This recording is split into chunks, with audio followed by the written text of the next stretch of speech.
sekarang ini dibedakan atau beberapa orang cenderung memperhadapkan dengan keluarga negara.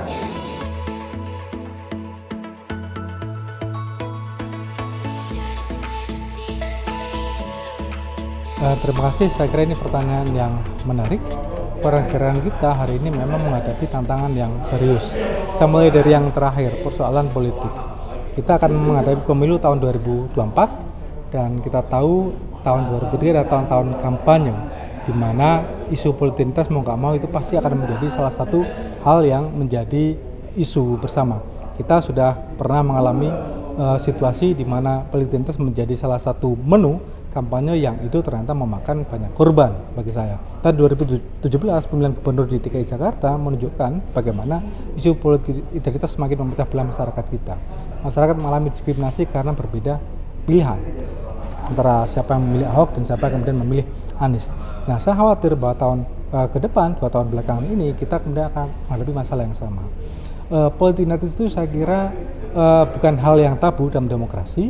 Kita tahu bahwa politik identitas juga ada yang bagus, tapi ada juga yang buruk.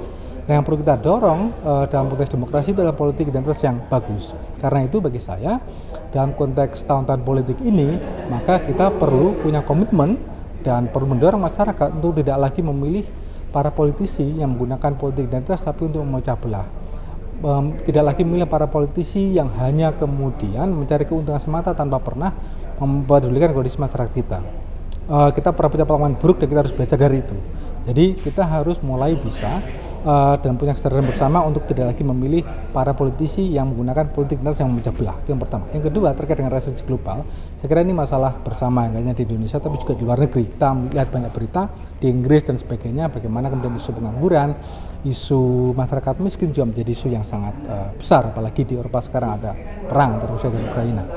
Nah, dalam konteks Indonesia saya kira yang perlu mulai kita pikirkan adalah bagaimana kemudian pemerintah harus punya komitmen untuk melakukan redistribusi ekonomi. Kita tahu bahwa di Indonesia, diakui atau tidak, isu ekonomi, aset dan akses ekonomi dikuasai oleh segelintir orang. Ada monopoli, ada oligarki ekonomi.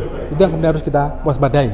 Dan apalagi pemerintah baru saja mengeluarkan Perpu Cipta Kerja. Kita tahu Perpu ini adalah dikeluarkan untuk menggantikan UU Cipta Kerja yang kemudian diputuskan inkonstitusional oleh MK.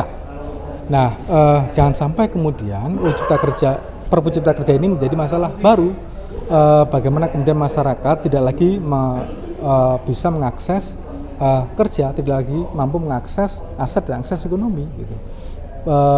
Pemerintah perlu memberikan ketegasan dan perlu menjalankan program-program untuk memastikan bahwa redistribusi ekonomi itu berjalan.